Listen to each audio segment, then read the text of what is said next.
ukitaja movie bora za muda wote barani Afrika, basi movie ya Sarafina haihitaji maelezo mengi. Je, unamjua mtunzi halisi wa stori hii na mambo mazito yaliyojificha ndani yake? Mateso makali na udhalilishaji waliofanyiwa watu weusi nchini Afrika Kusini. Karibu tukufahamishe. Kama ndo kwanza unajiunga nasi, hii ni Simulizi Library. Usisahau kusubscribe, kulike na kucomment. Sarafina ni moja ya sinema bora za kihistoria barani Afrika na duniani kote kwa ujumla, iliyoigizwa nchini Afrika Kusini mwaka 1992 kwa ushirikiano wa waigizaji wa Afrika Kusini na waigizaji wa Marekani. Lengo lake kuu lilikuwa ni kuonesha jinsi ambavyo sera ya ubaguzi wa makaburu dhidi ya wazawa ilivyokuwa ikiendelea pale bondeni kwa Madiba.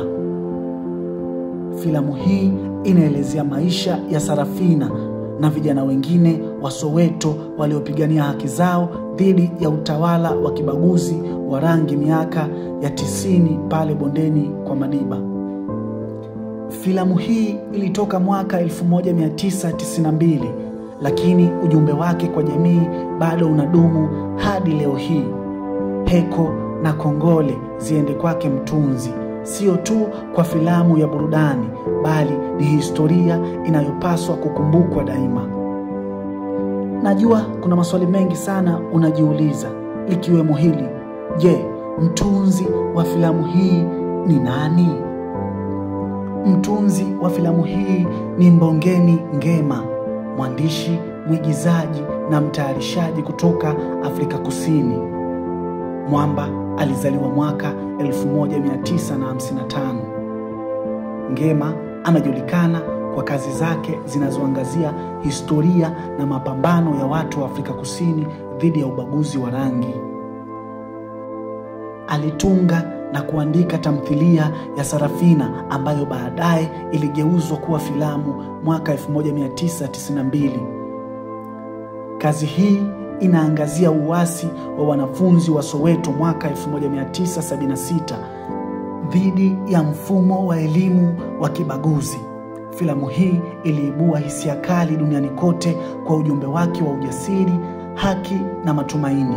Ngema pia amejulikana kwa kazi nyingine kama Woza Albert na Asina Mali, ambazo zote zinaakisi siasa na maisha ya watu weusi wa Afrika Kusini wakati wa ubaguzi wa rangi. Director wa filamu hii ni Darrell Roth. Najua pia unajiuliza, je, vipi kuhusu wahusika wa filamu hii? Majibu yake ni kwamba wapo wahusika wengi sana waliohusika kukamilisha filamu hii, lakini kwa siku ya leo nitakufafanulia wahusika wakuu wawili tu. Wa kwanza ni mhusika Sarafina. Jina lake halisi ni Lelet Kumalo. Katika tamthilia hii ameonyeshwa kama mwanafunzi wa sekondari Soweto, Johannesburg. Anaishi kwenye jamii ya Kiafrika inayokandamizwa vikali na serikali ya kikaburu, lakini baada ya kushuhudia mateso na udhalimu unaofanyika, anaanza kampeni na kufufua fikra za ukombozi kwa wanafunzi wengine na wanajamii kwa ujumla, ili waweze kutoka kwenye mnyororo wa ukandamizaji na ubaguzi. Kupitia safari yake, Sarafina anakutana na changamoto nyingi: kutengwa na mama yake, mateso ya polisi na msukumo wa mapambano.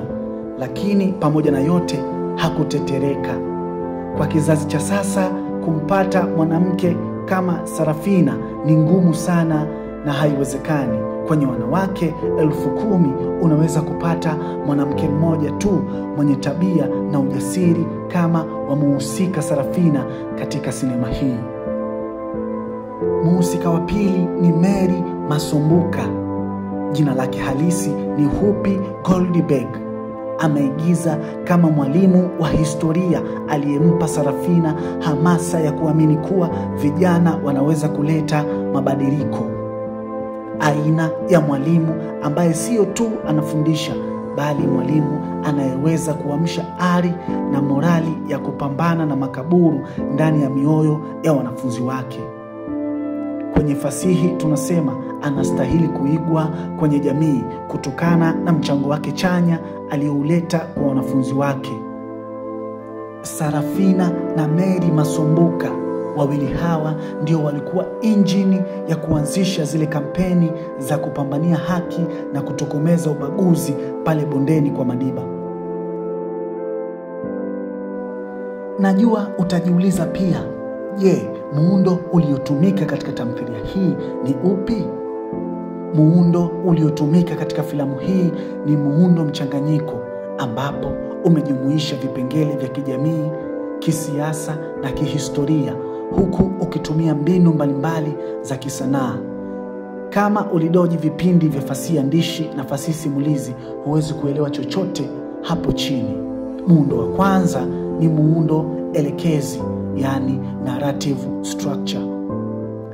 Hadithi hii imefuata mtindo wa kueleza matukio kwa mtiririko, ambapo matukio yamepangiliwa kwa utaratibu mzuri na wakati kutoka mwanzo hadi mwisho.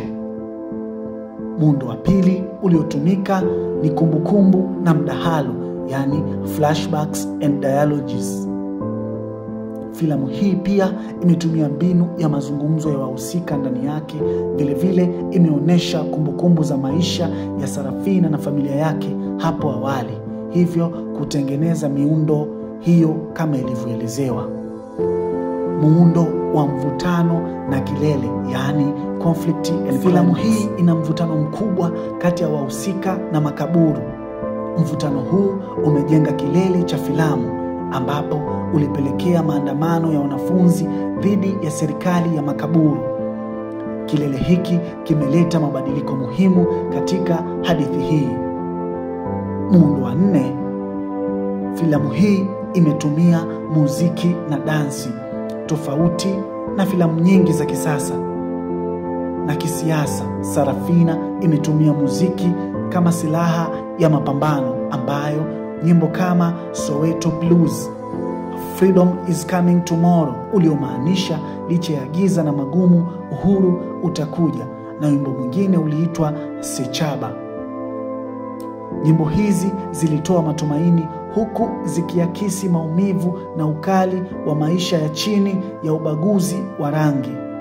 Mbongeni Ngema alitumia muziki ili kuifanya iwe hai na kuleta umoja na mshikamano kwa Waafrika na kuongeza nguvu na morali katika maandamano.